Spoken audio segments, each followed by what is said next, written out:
अगर पैसे कमाने से ज्यादा इम्पोर्टेंट कोई स्किल है तो है पैसे बचाए रखना, क्योंकि दुनिया में बहुत लोग रिच बने और फिर से कुछ सालों में वापस गरीब हो गए। Lottery winners, athlete, business owners, बहुत एग्जाम्पल मिल जाएंगे जिनके पास करोड़ आए और फिर सब खत्म हो गया। लेकिन कुछ लोग ऐसे भी होते हैं जिनका पैसा स्लोली लेकिन परमानेंटली ग्रो होता रहता है। वो कुछ सिंपल मनी रूल्स फॉलो करते हैं जो मिडिल क्लास लोग अक्सर इग्नोर कर देते हैं। और इंटरेस्टिंग बात यह है, इन रूल में से कुछ इतने सिंपल है कि लोग उन्हें इग्नोर कर देते हैं और वही उनकी सबसे बड़ी फाइनेंशियल मिस्टेक बन जाती है। और लास्ट रूल वो है जो रिच फैमिलीज पीढ़ियों से फॉलो कर रही है। पहला रूल है सिस्टम रूल। लाइफ में सक्सेस सिर्फ बड़े गोल से नहीं आती, बल्कि उन डेली सिस्टम से आती है जो आप फॉलो करते हो। देखो, एक सिंपल सी बात है जो बहुत लोग लेट समझते हैं। पैसा सिर्फ इसलिए नहीं रुकता क्योंकि आप ज्यादा कमा रहे हो। पैसा तब रुकता है जब आपके पास उसको मैनेज करने का सिस्टम होता है। बहुत लोग हर महीने डिसाइड करते हैं इस बार थोड़े सेव करेंगे, लेकिन मंथ एंड तक पता ही नहीं चलता कि पैसे कहाँ चले गए। क्योंकि जब पैसा डिसीजन पर डिपेंड करता है तो इमोशन उसको कंट्रोल करने लगता है। रिच लोग पैसा मैनेज करने में एनर्जी वेस्ट नहीं करते, वो ऐसा स्ट्रक्चर बनाते हैं जिसमें सही डिसीजन ऑटोमेटिकली हो जाता है। इसीलिए अगर आपको पैसे हमेशा चाहिए तो अपनी लाइफ को सिर्फ मोटिवेशन पर मत चलाओ, एक स्ट्रॉन्ग मनी सिस्टम बना दो। फिर पैसा धीरे धीरे सेव भी करेगा और ग्रो भी होगा।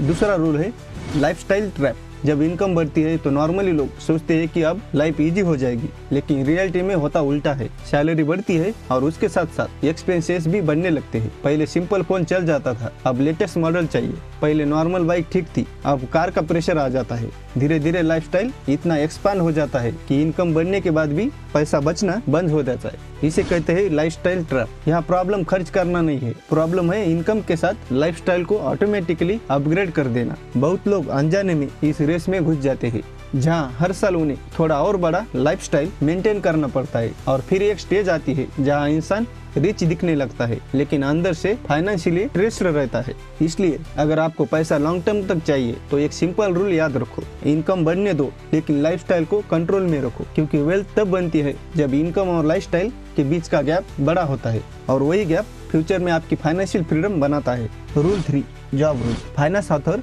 रॉबर्ट कियोसाकी ने एक बहुत पावरफुल लाइन कही है, the rich don't work for money, they make money work from them. देखो दोस्तों, एक सिंपल सी बात समझ लो, जॉब गलत चीज नहीं है, लेकिन जॉब को परमानेंट सिक्योरिटी समझना बहुत बड़ा इल्यूजन है। बहुत लोग अपनी लाइफ का फाइनेंशियल प्लान सिर्फ एक सैलरी पर बना देते हैं। उन्हें लगता है जब तक जॉब है तब तक पैसा आता रहेगा, लेकिन रियलिटी ये है कि जॉब एक इनकम सोर्स है, फ्रीडम का सिस्टम नहीं। जॉब का स्ट्रक्चर ही ऐसा होता है जहां आप टाइम के बदले पैसा लेते हो। मतलब अगर आप काम करना बंद कर देते हो तो इनकम भी बंद हो जाती है। इसलिए अगर कोई इंसान सिर्फ सैलरी पर डिपेंड करता है तो एक्चुअली फाइनेंशियल स्टेबल नहीं, फाइनेंशियली डिपेंड रहता है। असली रूल ये है कि जॉब को फाउंडेशन समझो, फाइनल डेस्टिनेशन नहीं। जॉब आपको कैश फ्लो देती है और उस कैश फ्लो का यूज करके आपको अपने एसेट, इन्वेस्टमेंट और स्किल बिल्ड करने चाहिए। इसलिए स्मार्ट लोग क्या करते हैं, जॉब को कैपिटल जनरेटर की तरह ट्रीट करते हैं।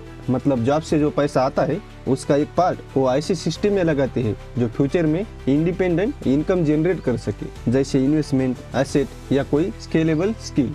फोर्थ रूल है एसेट रूल। अगर पैसा लाइफ भर चाहिए तो एक पॉइंट पर आपको एक बहुत इंपॉर्टेंट डिफरेंस समझना पड़ेगा, इनकम और एसेट का डिफरेंस। बहुत लोग पूरी लाइफ इनकम बढ़ाने में लग जाते हैं लेकिन एसेट बनाने पर ध्यान नहीं देते। इनकम का मतलब है पैसा आता है और एसेट का मतलब है पैसा आता रहता है। ये दोनों चीजें सुनने में सिमिलर लगती है लेकिन फाइनेंशियल लाइफ में इनका इम्पैक्ट बिल्कुल अलग होता है। अगर आप जॉब करते हो तो सैलरी इनकम है, अगर आप काम बंद कर दो तो सैलरी भी बंद। लेकिन अगर आपके पास कोई एसेट है जैसे इन्वेस्टमेंट पोर्टफोलियो, रेंटल प्रॉपर्टी या कोई बिजनेस सिस्टम, तो वो आपको रेगुलर कैश फ्लो दे सकता है, चाहे आप उस मोमेंट पर काम कर रहे हो या नहीं। इसीलिए वेल्दी लोग अपनी लाइफ का फोकस सिर्फ अर्निंग पे नहीं रखते, वो धीरे धीरे एसेट बनाते रहते हैं। इसलिए अगर किसी को लॉन्ग टर्म में पैसा चाहिए तो एक सिंपल हैबिट डेवलप करनी पड़ती है। रूल 5 है कंपाउंडिंग रूल।